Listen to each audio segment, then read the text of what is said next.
Okay, so late upload pero this is your December 1st, no? So first Friday ng December natin.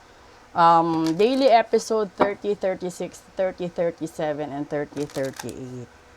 So, kuha ulit tayo dito ng tatlo. So, nagpa-ritual kahapon. Maraming salamat. Sa nagpa-cleansing, maraming salamat. Sa lahat na nagtitiwala, domestic at saka sa overseas, maraming salamat po sa inyong lahat. Una, ay, protector agad. Pangalawa, ay sorry, nag-burp ako. Pangalawa, regeneration. Ito na naman tayo. Pangatlo, and then play. Okay. So, posible, no? Kasi patapos na yung taon. Sinasabi dito ni universe na kailangan nyong magkaroon ng protection spell. Dahil first Friday tayo, at kailangan yung mag-regenerate. Yung regenerate na pinupunto dito ni universe is, baguhin mo vibration mo. Kung nasa punto ka ngayon ng kamalas-malasan, no? Nasa buhay ka na parang lahat na lang ng gagawin mo parang walang silbi, no? Alam mo na masipag ka, alam mo na kumikita ka, alam mo na meron kang sapat na sahod, pero bakit lumalabas lang agad? Yung parang wala man lang natira na ipon, kahit sabihin natin konti, di ba, portion doon. Kasi kapag wala ka dito sa first card, wala kang protection spell, kahit sabihin natin na simpleng dasal lang ng mga tao na sana maubos ang pangkabuhayan mo, sana magkasakit ka, lahat ng sana, no? Lalong-lalo na pagaling sa totoong tao, pagaling sa tao na lubos na nasasaktan by heart and soul, yun, tatablan ka, lalong-lalo na kung may kasalanan ka. So, minsan, kung nasa sitwasyon ka, no, na, halimbawa, matagal nang ganyan ang buhay mo. Matagal nang, halimbawa, yung dami mong kalaban, ang dami mong problema sa buhay, ang dami, basta marami, yung mga ganon. Ibig sabihin nun, bago ka, ito pinakamaganda, no, na ano, halimbawa na lang, simula nung ikinasal ikaw. Siyempre, simula nung mag-asawa, pakiramdam mo, parang gumuho ang mundo mo.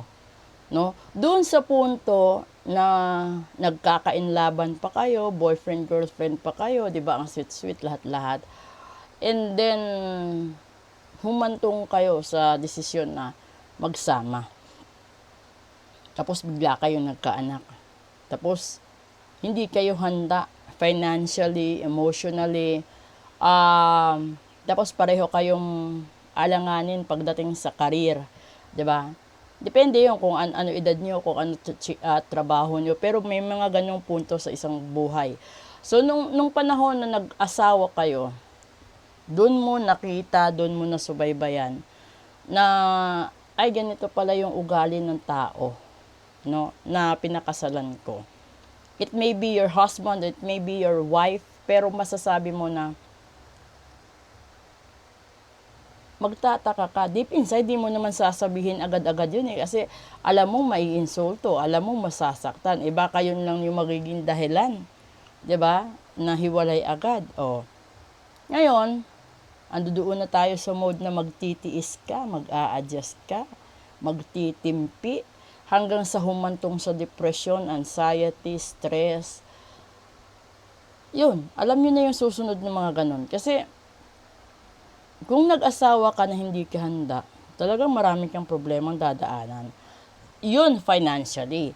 Yung isa mo pang pinakamalaking kasalanan, na kapag wala ka nito, is yung hindi ka tanggap ng kabilang partido or your in-laws mo. Kasi, di ba, sa kababaihan, no? Kapag ikaw niligawan at nag-propose si lalaki sa'yo ng kasal. Di ba sasabihin ng magulang ng lalaki, pumupunta kami dito para hingin ang basbas ng magulang para pakasalan ng anak nila yung anak niya. Ganun yun. Ewan ko kung paano sa sitwasyon ninyo. Pero kapag pumayag yung magulang ng babae na pakasalan yung anak nilang lalaki, yung pumayag ba na hindi sa pilitan, yung pumayag siya na hindi lang dahil nabuntis, nakabuntis, may mga ganun eh. Kasi doon pa lang sa punto, no, hindi pa kasal, at nalaman ng magulang na nabuntis yung anak niyang babae, siyempre, ando doon na ito, parang halaman na biglang tumubo yung galit, yung sama ng loob. Kasi nabuntis. 'Di ba? O, dun naman sa side ng lalaki, magtataka din posible yung magulang, lalong-lalo na kung yung magulang ng lalaki, iba yung pangarap nila sa anak nila. And then nakabuntis. O, 'di ba pag pinag-usapan yung ganun, talagang manghihilamos yung babae at yung lalaki sa galit ng parehong magulang. Doon pa lang, nagkaroon na kayo ng violation sa patakaran ng tadhana. Nagkaroon na kayo ng violation sa patakaran ng pangalawang baraha, which is the regeneration. Kasi, yung nangyari sa inyo, no, wala kayo nito, dumiretso kayo sa laro. Na ang akala nyo ang buhay ay laro lang. Hindi. Kasi, hindi ito parang laro na talagang hahayaan mo kung ano mangyari. Wala. So ngayon, yung gagawin ninyo, wala ka nang magagawa, di ba? Sasabihin ng magulang, wala na tayong magagawa, andyan nabuntis na. Tapos doon naman sa side ng lalaki, sasabihin na naman, wala na tayong magagawa, andun na, nakabuntis na. So kahit yung pangarap natin para sa kanya, wala nang pag-asa. Ganun din sa side ng babae, lalo na. So ibig sabihin nun, unang pagkakamali yon at emotional problem ng mag-asawa yung ikakasal, yun yung una nilang problema. Yung galit ng magkabila. Tapos, 'di ba? Kapag nanganak na, unti-unti mauungkat 'yan. Kung sino may malaking gastos, kung sino walang trabaho, kung sino yung walang sinasahod, kung sino yung walang ambag, lahat-lahat 'yan. Tapos, doon na rin yun sa punto na yung kapatid ng babae at yung kapatid ng lalaki, minsan magkakaroon ng konting iringan, paringgan, dahil kapatid nila pinatatamaan. Ganun. So, sana, bago kayo magdesisyon magpakasal, make sure na may protection kayo sa sarili ninyo. Make sure na alam ninyo spiritually kung anong nangyayari sa buhay ninyo.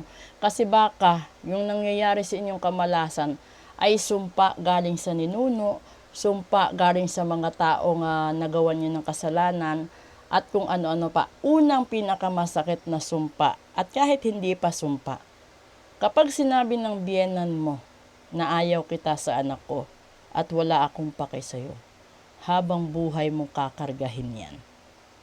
So, ibig sabihin, hanggat kasama mo anak niya, yung bigat ng dibdib ng ina, ando doon.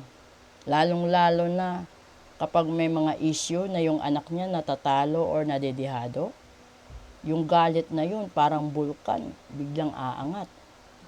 So, ando doon yung kamalasan, doon manggagaling. Lahat ng negative vibration, kawawa yung magiging apo.